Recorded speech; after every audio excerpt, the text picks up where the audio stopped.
तो फ्रेंड्स हम लोग आर ओ परीक्षा के लिए प्रीवियस ईयर के क्वेश्चन पेपर देख रहे हैं और 2016 का जीएस का पूरा क्वेश्चन पेपर हमने डिस्कस कर लिया है।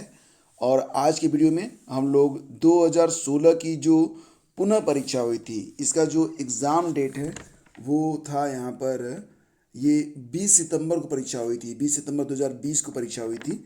तो उसी पूरे क्वेश्चन पेपर को आज हम यहाँ पर डिस्कस करेंगे।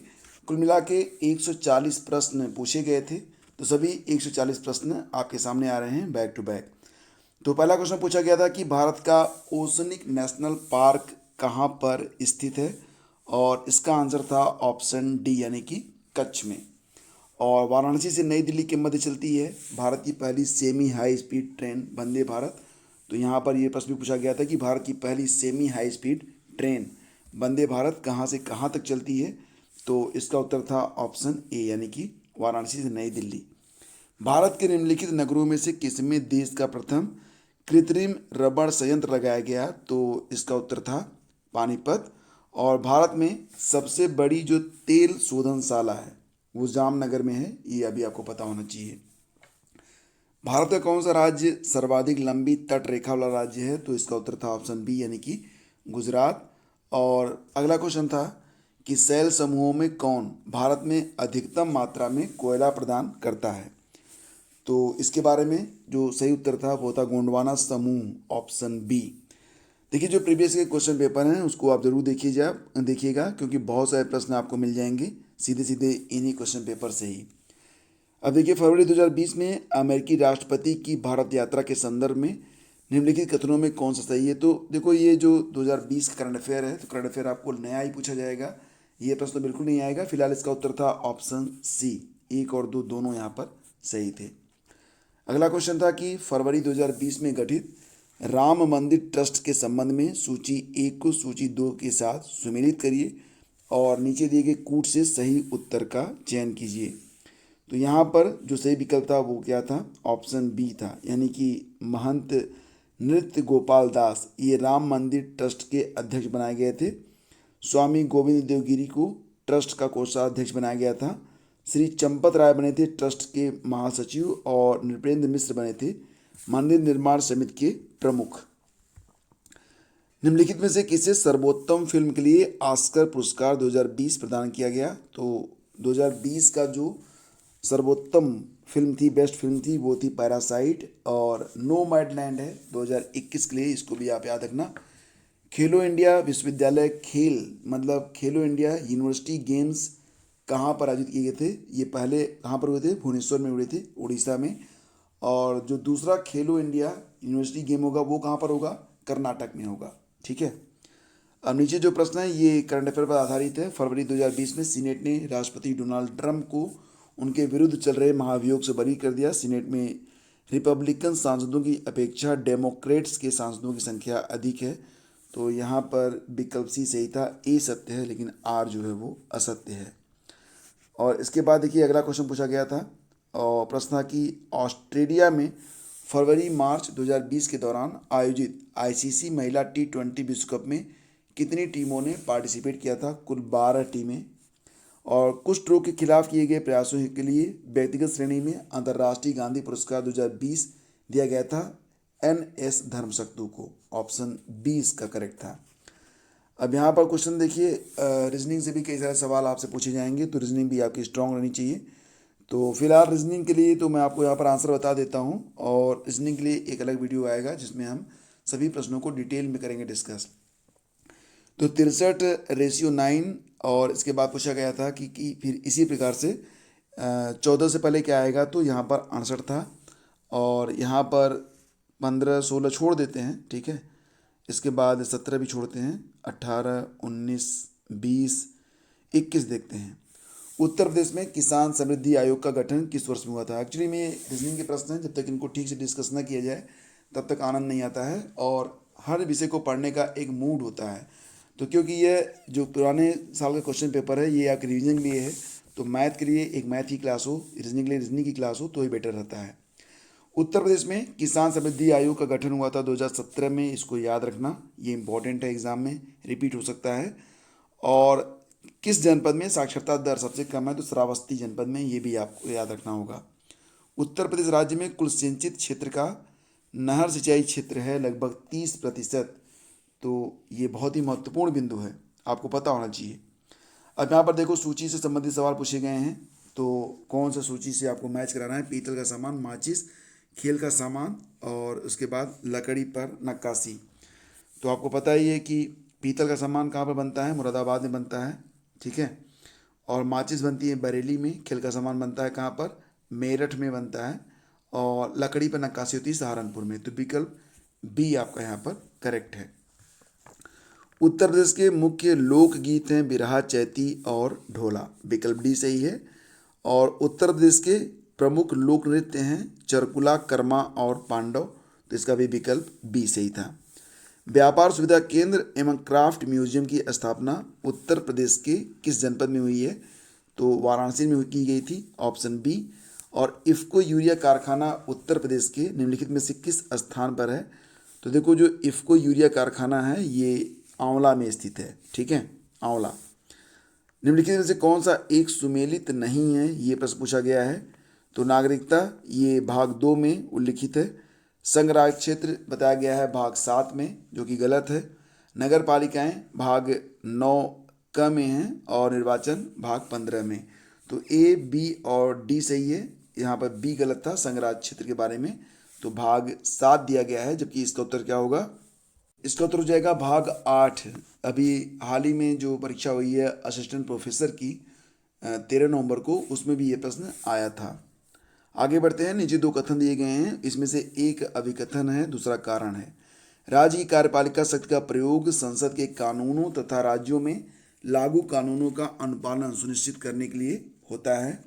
और अपनी कार्यपालिका शक्ति का प्रयोग करके भारत सरकार राज्यों को आवश्यक निर्देश दे सकती है। तो यहाँ पर विकल्प ए सही है, मतलब ए कथन और कारण दोनों सही है, कारण कथन की व्याख्या करता है। अगला क्वेश्चन था कि सूची 1 को सूची 2 से सुमेलित करिए और उसके बाद आपको यहाँ पर उत्तर बताना है। तो जैसे कि 7वीं अनुसूची, 8वीं अनुसूची, 9वीं अनुसूची और 10वीं अनुसूची। तो यहाँ पर आपको मैच कराना था। जैसे यहाँ पर क्या हो जाएगा, 7वीं अनुसूची में आपको क्या मिलेगा, संघ, राज्य और समवर्ती सूचियाँ, ठीक है। 8वीं अनुसूची में मैंने आपको बताया था अभी 8वीं अनुसूची में आपको क्या मिलेगा यहाँ पर, तो इसका हो जाएगा भाषाएं, ठीक है। और देखो भाग 8 आएगा तब, जो मैंने आपको ऊपर बताया था ना संघ राज्य क्षेत्र का जो वर्णन है वो संविधान के भाग 8 में है, जबकि 8वीं अनुसूची में क्या है, भाषाओं के बारे में उल्लेख किया गया है। 9वीं अनुसूची के बारे में बात करेंगे तब इसका उत्तर हो जाएगा कुछ अधिनियमों का विधिमान्यकरण किया गया है, इसका डी हो जाएगा। और 10वीं अनुसूची में क्या है, दल परिवर्तन के आधार पर निर्भरता। तो इस प्रकार से इसको आप मैच कराएंगे, ठीक है। और निम्नलिखित में से कौन सही सुमेलित नहीं है, तो अंतर्राज्य परिषद की स्थापना कब हुई थी, 1990 में, ठीक है, ये सही है। और राष्ट्रीय विकास परिषद की स्थापना कब हुई थी, ये प्रश्न पूछा गया था। तो राष्ट्रीय विकास परिषद मतलब नेशनल डेवलपमेंट काउंसिल की स्थापना हुई थी 1952 में हुई थी, 6 अगस्त 1952। तो ये यहाँ पर सुमेलित नहीं था। बाकी केंद्रीय सतर्कता आयोग 1964, राष्ट्रीय मानवाधिकार आयोग 1993। तो देखो ये जो पॉइंट्स हैं ना, इनको आपको रटना पड़ेगा क्योंकि ये बहुत ही इंपॉर्टेंट हैं, ठीक है। कथन और कारण वाला सवाल फिर पूछा गया था कि एक देश के भुगतान, जब एक देश के भुगतान उसके व्यापार में वस्तुओं, सेवाओं, स्थानांतरण और विशुद्ध आय की प्राप्तियों से अधिक हो जाते हैं तब उसे चालू खाता घाटा यानी कि CAD कहा जाता है। और चालू खाता घाटा CAD तब होता है जब एक देश वस्तुओं, सेवाओं और पूंजी का अधिक निर्यात करता है। तो देखो ये जो प्रश्न बहुत ही महत्वपूर्ण है और इसका जो उत्तर है ये होगा ऑप्शन सी, ए सत्य है लेकिन आर जो है वो गलत है, मतलब रीजन जो है वो गलत दिया गया है। तो विकल्प सी इसका करेक्ट है। हरित बांड के संबंध में निम्न में कौन सा कथन सत्य नहीं है, तो यहाँ पर जो इसका उत्तर हो जाएगा, हरित बांड के बारे में जानिए। हरित बांड निवेश केवल जलवायु मित्र परियोजनाओं में होता है, ये सही है। हरित बांडों को सबसे पहले 2007 में यूरोपियन निवेश कोष ने जारी किया था, ये भी सही है। हरित बांड वित्तीय बाजार नवाचार है, ये भी सही है। तो डी गलत हो गया। हरित बांड स्थिर ब्याज प्रतिफल के अल्पकालिक परिपक्वता निवेश है, तो ये गलत है। डिफेंस एक्सपो और उसके स्थान को विभिन्न वर्षों के साथ सुमेलित करिए। तो देखो यहाँ पर 2016 वाला जो डिफेंस एक्सपो हुआ था ये दक्षिण गोवा में हुआ था, ठीक है। और 2018 वाला कहाँ पर हुआ था, ये हुआ था चेन्नई में। 2019 वाला किया गया था हैदराबाद में। 2020 वाला हुआ था लखनऊ में। और 2021 में कहाँ पर हो रहा है, ये बेंगलोर में होगा। इसको भी आपको याद रखना है। और शिक्षा और संस्कृति के लिए सांस्कृतिक संसाधन एवं प्रशिक्षण केंद्र सीसीआरटी की स्थापना वर्ष 1979 में की गई थी। और सीसीआरटी का उद्देश्य शिक्षा को संस्कृति से जोड़ना था। तो यहाँ पर विकल्प ए सही। अब यहाँ पर जो उत्तर मैं आपको बता रहा हूँ फ्रेंड्स, ये बिल्कुल जो है जो ऑफिशियल आंसर की जारी हुई थी उसी के मुताबिक है। ठीक है, आगे बढ़ते हैं। बांग्ला उत्सव कहाँ पर मनाया जाता है, तो इसका उत्तर हो जाएगा मेघालय में। और जीवाश्मी ईंधनों में एकमात्र ऊर्जा का चरम स्रोत सूर्य को माना जाता है, ये भी आप जानते हैं, सूर्य को। नेक्स्ट क्वेश्चन था कि पारिस्थितिकी तंत्र का प्रेरक बल क्या होता है, तो आप जानते ही हैं कि driving force of an ecosystem is solar energy, यानी कि विकल्प डी सही है। और कौन सा लौह धातु के क्षयकरण में आवश्यक है, मतलब essential in corrosion in iron metal, तो ऑक्सीजन और नमी दोनों चाहिए इसमें। ठीक है, कौन सा पदार्थ पृथ्वी पर प्राकृतिक रूप में पाया जाने वाला सबसे कठोर पदार्थ है, ये डायमंड है। और महासागर में डूबी हुई वस्तुओं की स्थिति जानने के लिए किस यंत्र का प्रयोग किया जाता है, तो ये सोनार प्रयोग में लाया जाता है। रामसर सम्मेलन किससे संबंधित है, बहुत सारे लोग यहाँ पर गलती करते हैं, रामसर सम्मेलन को जोड़ देते हैं जलवायु परिवर्तन से। याद रखना कि रामसर सम्मेलन जो होता है ये आर्द्रभूमि संरक्षण से है, वेटलैंड कंजर्वेशन से। और यहाँ पर विटामिन है और उससे संबंधित यहाँ पर मतलब उसका स्रोत दिया गया है, तो विटामिन और स्रोत यहाँ पर आपको मैच कराना था। जैसे कि विटामिन के ये अल्फा अल्फा हो जाएगा, उसके बाद विटामिन डी कार्ड या यकृत आयल, विटामिन ई ये गेहूँ भ्रूण तेल से मिलता है, और विटामिन सी नींबू में। तो यहाँ पर ये मैच हो गया। लाठी क्लब की स्थापना किसने की थी, अब इसका उत्तर बहुत सारे लोग देते हैं कि बिपिन चंद्र पाल, जो कि गलत है। सही जवाब इसका होगा लाठी क्लब बनाया गया था बाल गंगाधर तिलक के द्वारा। तो विकल्प सी यहाँ पर करेक्ट है। ईश्वर के बारे में सोचने के लिए मेरे पास वक्त नहीं है, क्योंकि अभी इस धरती पर बहुत काम किया जाना है। ये कथन है स्वामी ईश्वर चंद्र विद्यासागर का। और ये सभी प्रश्न एक बार दोबारा से आप लोग जरूर देखिएगा। पीडीएफ आप लोग जाकर टेलीग्राम से डाउनलोड कर लीजिएगा, पीडीएफ आपको मिल जाएगी। ठीक है, और क्लाइव का पुनः भारत आगमन कब हुआ था, इलाहाबाद की संधि कब हुई थी, बक्सर का युद्ध कब हुआ था, वारेन हेस्टिंग्स का भारत का गवर्नर बनना, तो यहाँ पर आपको सभी को कालक्रमानुसार आपको याद रखना है। तो सबसे पहले कौन सी घटना घटी, बक्सर का युद्ध हुआ था, फिर क्लाइव का पुनः भारत आगमन, फिर इलाहाबाद की संधि, और फिर वारेन हेस्टिंग्स का भारत का गवर्नर बनना। तो यहाँ पर ऑप्शन बी आपका करेक्ट है। आगे बढ़ते हैं। देखो यहाँ पर फिर मैच कराना है, सूची 1 को सूची 2 से आपको मैच कराना है। तो इलाहाबाद की संधि कब हुई थी, ये हुई थी 1765 में। ठीक है, इसके बाद आता है आपका एक्सला चैपल की संधि कब हुई थी, तो ये हुई थी 1748 में। ला बोर्दनासे द्वारा मद्रास पर अधिकार कब किया गया था, देखो बी का कौन सा है, बी का है तीसरा वाला। ठीक है, ऐसे मैच कर लेना। ला बोर्दनासे द्वारा मद्रास पर अधिकार कब किया गया था, ये किया गया था 1746 में। और फिर डुप्ले की पदच्युत हुई कब, 1754 में। अगला क्वेश्चन था कि रज़्मनामा किस हिंदू ग्रंथ का फारसी अनुवाद है, तो महाभारत का है। और अगला क्वेश्चन, निम्नलिखित युद्धों पर विचार करिए तथा उन्हें उनके कालक्रमानुसार व्यवस्थित करिए। तो यहाँ पर देखो कन्नौज का युद्ध, चंदेरी का युद्ध, तालीकोटा का युद्ध और चौसा का युद्ध। तो यहाँ पर आपको ये सारे याद रखने होंगे। देखिए फ्रेंड्स, आपको जो है ना डेट वाइज आपको इनको याद रखना होगा। तो कन्नौज का युद्ध कब हुआ था, अब यहाँ पर मैं आपको शुरू से बताता हूँ, क्रमानुसार बताता हूँ। जैसे कि चंदेरी का युद्ध हुआ था 1528 में। ठीक है, तो आ जाएगा यहाँ पर 1528। कन्नौज का युद्ध कब हुआ, देखो कन्नौज का युद्ध हुआ था चौसा के युद्ध के बाद। तो चौसा का युद्ध हुआ था 1539 में। चौसा का युद्ध कब हुआ, 1539 में। उसके बाद कन्नौज का युद्ध हुआ कब हुआ, 1540 में हुआ। और तालीकोटा का युद्ध कब हुआ था, ये हुआ था 1565 में। तो डेट वाइज याद रखना, ठीक है, ईयर वाइज आपको याद रखना होगा। गांधी इरविन समझौता, पूना पैक्ट, पूर्ण राष्ट्रीय स्वतंत्रता की घोषणा और सविनय अवज्ञा आंदोलन। तो यहाँ पर इसको भी आपको कालक्रमानुसार आपको यहाँ पर व्यवस्थित करना है। तो देखिए यहाँ पर सबसे पहले क्या आएगा, पूर्ण राष्ट्रीय स्वतंत्रता की घोषणा। ये कब हुआ था? पूर्ण राष्ट्रीय स्वतंत्रता की घोषणा की गई थी 1929 में, आपको याद होगा इसके बारे में। फिर चला था आपका सविनय अवज्ञा आंदोलन कब? 1930 में। देन आफ्टर 1931 में हुआ गांधी इरविन समझौता 1931 में। पूना पैक्ट हुआ था 1932 में। तो इसको इस प्रकार से आप याद रखेंगे। सूची 1 को सूची 2 के साथ सम्मिलित करिए। इंडियन एसोसिएशन, पूना सार्वजनिक सभा, बम्बई प्रेसिडेंसी एसोसिएशन और मद्रास महाजन सभा। तो इसको आपको यहाँ पर मैच कराना है। तो इंडियन एसोसिएशन सुरेंद्र नाथ बनर्जी हो जाएगा, और पूना सार्वजनिक सभा ये हो जाएगा आपका महादेव गोविंद रानाडे। बम्बई प्रेसिडेंसी एसोसिएशन ये क्या हो जाएगा? फिरोज शाह मेहता। और मद्रास महाजन सभा आनंद चार्लू। ठीक है, आगे बढ़ते हैं। और इम्पीरियल गजेटियर के संकलनकर्ता कौन थे? इम्पीरियल गजेटियर के संकलनकर्ता थे विलियम विल्सन हंटर। सर्वोच्च न्यायालय की स्थापना के संबंध में निम्नलिखित में से कौन सा कथन सही है? तो कलकत्ता में सर्वोच्च न्यायालय की स्थापना 1773 के रेगुलेटिंग एक्ट के द्वारा की गई थी, ये कथन सही है। लेमस्टर इस न्यायालय के प्रथम मुख्य न्यायाधीश थे, तो ये गलत है, यानी कि विकल्प ए आपका सही है। प्रमाणित बीज के थैलों पर प्रयोग किए जाने वाले टैग का रंग होता है नीला।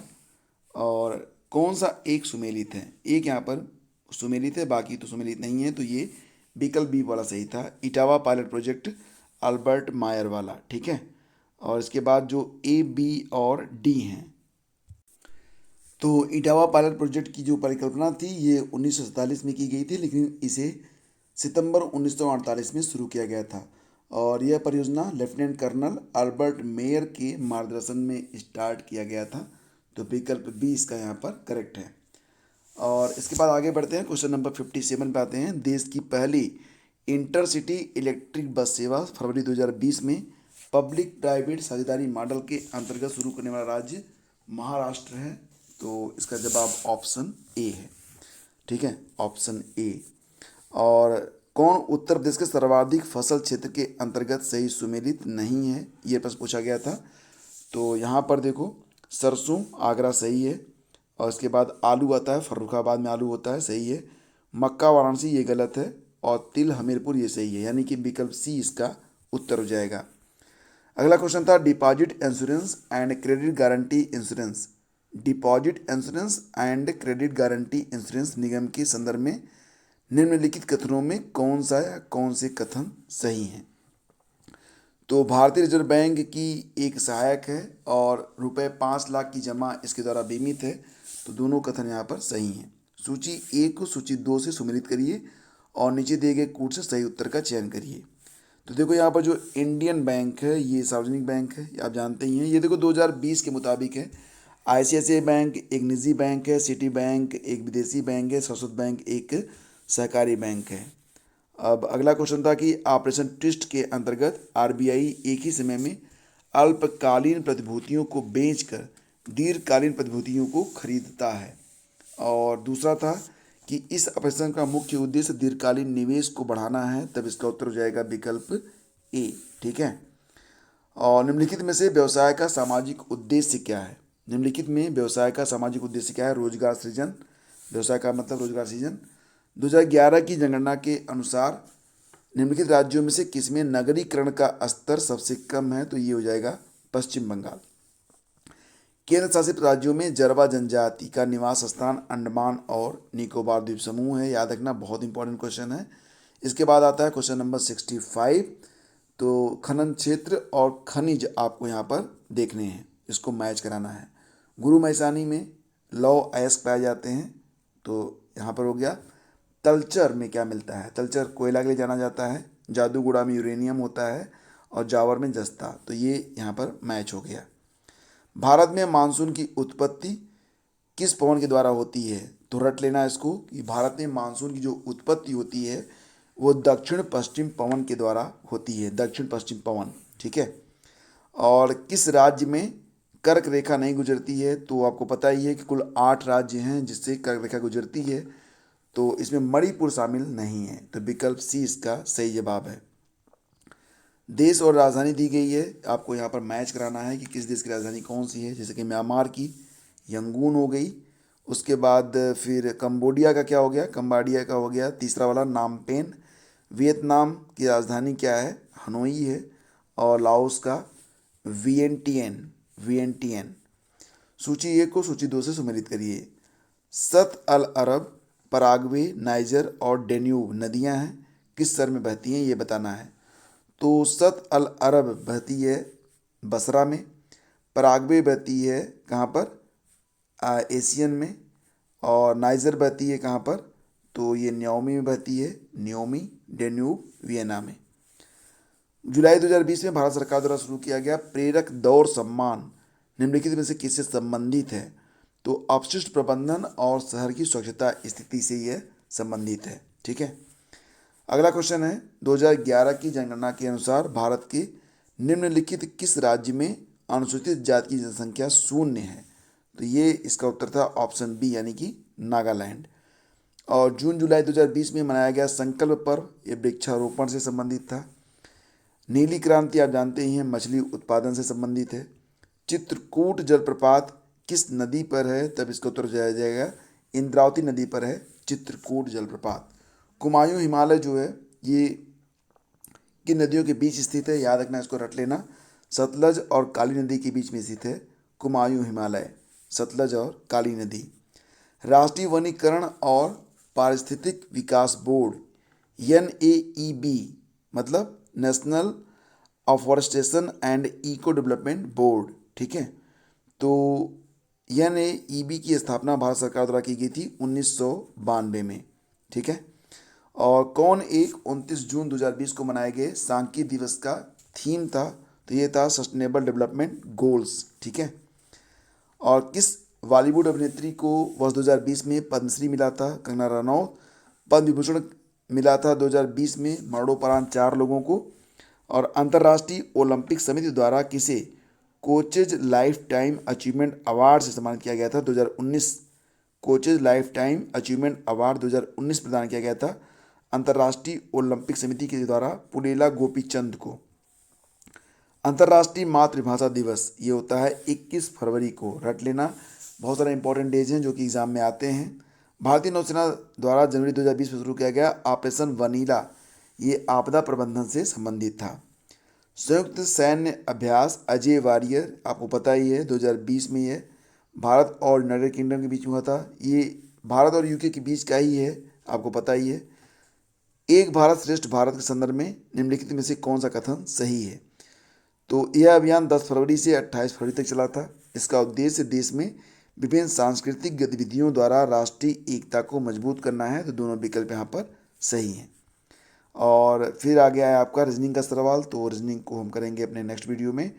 और इसी क्रम में आगे बढ़ते हैं और चलते हैं। लेदर टेक्नोलॉजी पार्क कहाँ पर अवस्थित है, तो ये देखो उन्नाव में अवस्थित है। बहुत सारे लोग इसको कानपुर लगा देते हैं, गलत हो जाएगा। सही जवाब इसका उन्नाव में है। Leather technology park Unnao Uttar Pradesh में।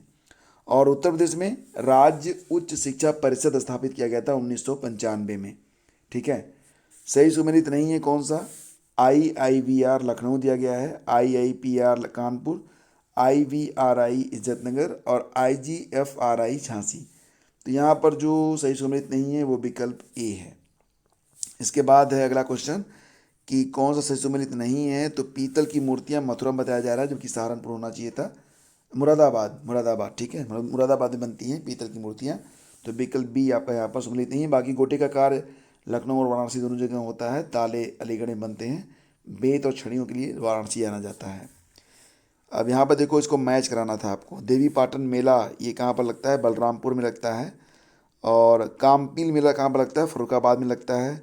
और बटेश्वर का मेला आगरा में लगता है। ददरी का मेला बलरामपुर में लगता है। ठीक है। अगला क्वेश्चन था कि उत्तर प्रदेश में बुक्सा जनजाति कहाँ पर मिलती है, बिजनौर में मिलती है। और उत्तर प्रदेश में कितने मुख्य कृषि जलवायु क्षेत्र हैं। देखो यहाँ पर प्रश्न क्या है, उत्तर प्रदेश में कितने मुख्य कृषि जलवायु क्षेत्र हैं। ठीक है। तो देखिए उत्तर प्रदेश में कुल 9 कृषि जलवायु क्षेत्र हैं। कौन कौन से हैं मैं बता देता हूँ आपको। एक केंद्रीय मैदानी वाला हो गया आपका, केंद्रीय मैदानी। और दक्षिण पश्चिमी अर्धशुष्क वाला हो गया बुंदेलखंड, पूर्वी मैदान, उत्तर पूर्वी मैदान, विंध्य, भाबर और तराई, पश्चिमी मैदान और मध्य पश्चिमी क्षेत्र। तो इस प्रकार से ये 9 मुख्य कृषि जलवायु क्षेत्र हैं। कार्यकारी न्यायाधीशों की नियुक्ति की जाती है हाई कोर्ट में। और निम्नलिखित में कौन भारतीय संविधान के अनुसार सही सुमेलित नहीं है? तो यहाँ पर देखो, पंचायतें भाग 9 में दी गई हैं, नगर पालिकाओं का वर्णन 9 ख में मिलता है, सहकारी समितियों का वर्णन मिलता है 9 ख में, जबकि अधिकरण जो है ये गलत दिया गया है, तो इसका उत्तर हो जाएगा विकल्प डी। अब कौन सही सुमेलित नहीं है? अस्पृश्यता का अंत अनुच्छेद 17 में सही है। गिरफ्तारी एवं निरोध विरुद्ध संरक्षण ये अनुच्छेद 23 में नहीं दिया गया है, धर्म स्वतंत्रता अनुच्छेद 25 में है। अल्पसंख्यकों के हितों का संरक्षण अनुच्छेद 29 में है।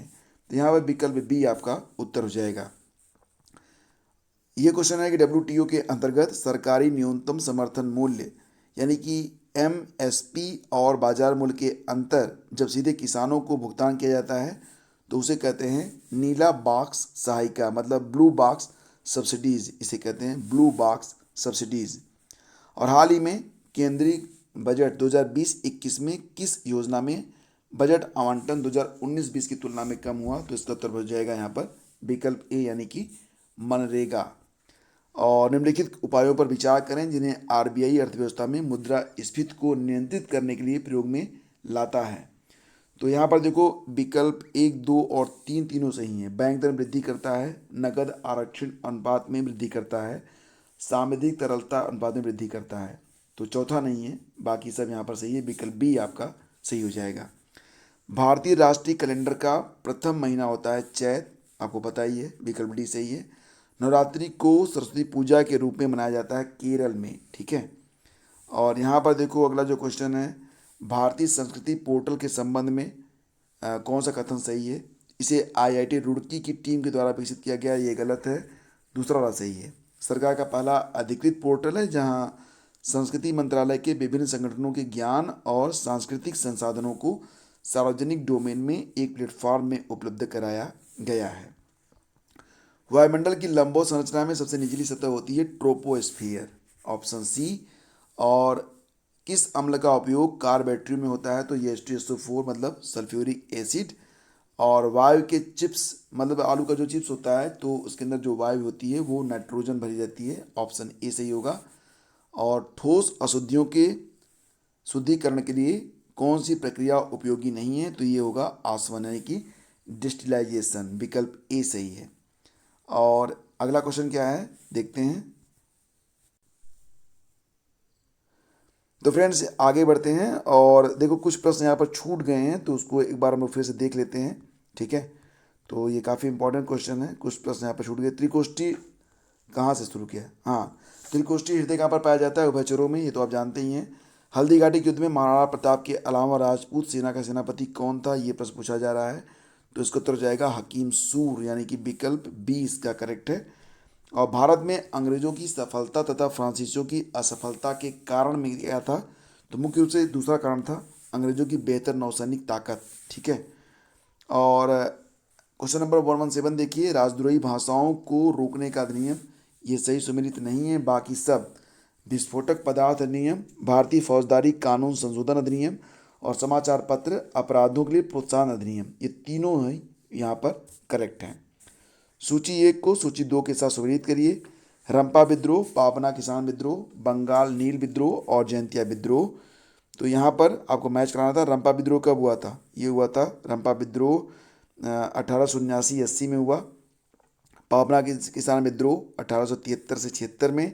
बंगाल नील विद्रोह कब हुआ था? ये हुआ था 1859-60 में। अब बस्ता जयंतिया विद्रोह जो कि हुआ 1879-80 में, ठीक है। अगला क्वेश्चन है कि दिल्ली सल्तनत के किस शासक ने अपने आप को खलीफा घोषित किया था? तब इसका उत्तर हो जाएगा विकल्प सी, मुबारक खिलजी। और आज़ाद हिंद फौज से जुड़े हुए नहीं थे? Rashid Ali, Shahnawaz, PK Sehgal, BC Dutt.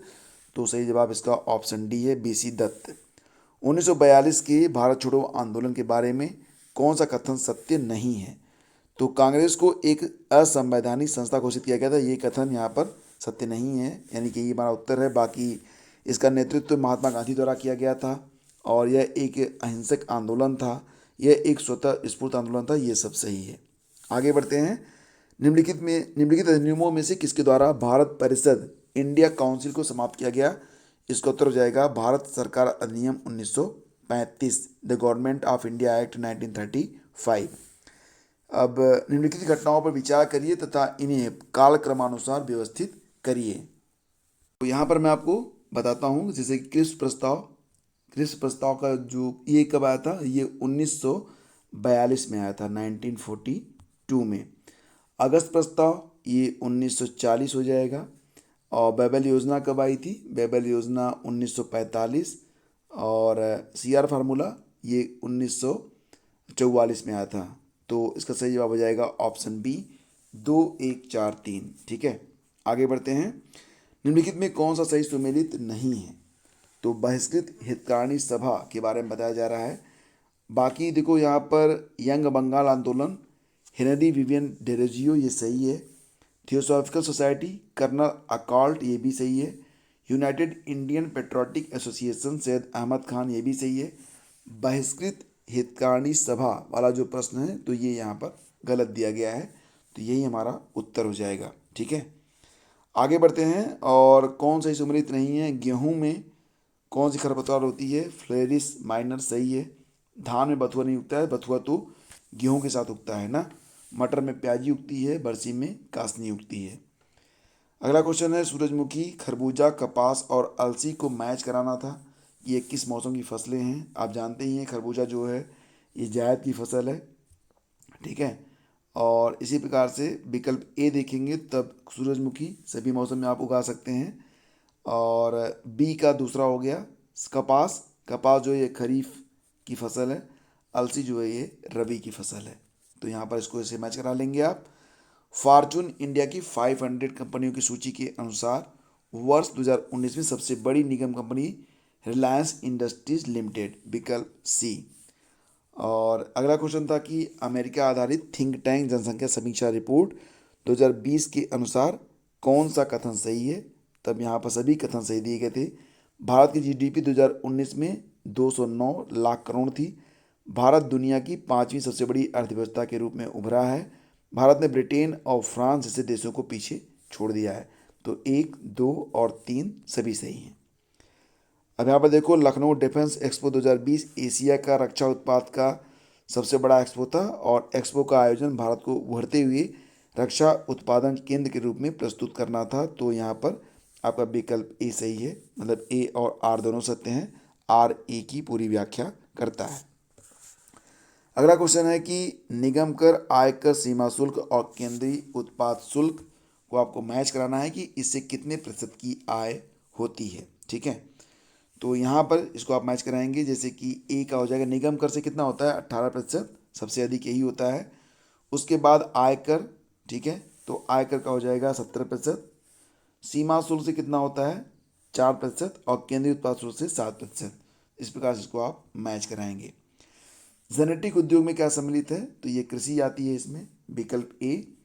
और भारत की नदियों में कौन कर्क रेखा को 2 बार काटती है? तो ये माही नदी है, विकल्प ए सही है। निम्नलिखित जनगणना वर्षों में किसे भारत में जनांकीय इतिहास में महान विभाजक के रूप में जाना जाता है? Great divide in the demographic history of India, that is 1921। Tulbul परियोजना कहाँ पर है? झेलम नदी पर है, विकल्प बी इसका करेक्ट है। और निम्नलिखित कथनों पर विचार करिए, नीचे दिए गए कूट से सही उत्तर का चयन करिए। रेहंद बांध सोन नदी की एक सहायक नदी पर है। हीराकुंड बांध महानदी पर है। तुंगभद्रा परियोजना आंध्र प्रदेश एवं कर्नाटक का संयुक्त उपक्रम है। मैथान बांध दामोदर नदी की एक सहायक नदी बनकर मतलब बराकर पर है। तो सभी विकल्प यहाँ पर सही हैं, 1, 2, 3 और 4। भारत सरकार द्वारा NGT की स्थापना 2010 में हुई थी। और कौन सा सुमिलित नहीं है? तो यहाँ पर कजाकिस्तान में लौ अयस्क उत्पादन क्षेत्र है कारागंडा, यूक्रेन में है क्रिवाय राग, फ्रांस में है पिरीनीज, जर्मनी वाला गलत हो गया, ऑप्शन सी। कौन एक सही सुमिलित है? तो यहाँ पर रूर औद्योगिक प्रदेश कहाँ पर है? जर्मनी में है। तो ऐसे प्रश्नों को तो रटना पड़ेगा आपको ना। ठीक है, और कौन अफ्रीका के पश्चिमी तट पर नहीं स्थित है? तो बोत्सवाना। और वन अनुसंधान संस्थान ये देहरादून उत्तराखंड में है। तो ये थे 140 प्रश्न, PDF आप डाउनलोड कर लेना। और अब पिछले वर्ष के जो प्रश्न हैं उसको भी देखेंगे, यानी कि हमारी कोशिश है कि 2010 के बाद जितनी भी परीक्षाएं हुई हैं सभी प्रश्न पत्रों को एक बार देख लिया जाए, ताकि एग्ज़ाम में अगर इनसे प्रश्न बनते हैं तो वो आपके गलत न होने पाए। तो पूरा वीडियो आपने देखा, इसके लिए आपको बहुत बहुत धन्यवाद। अब वीडियो को आप लाइक कर दीजिए और अपने दोस्तों के बीच प्लीज़ इसे शेयर कर दीजिए। तो समझ लीजिए कि ये जो पूरी मेहनत मेरी है उसको आपने पे कर दिया, अदा कर दिया। Thank you so much.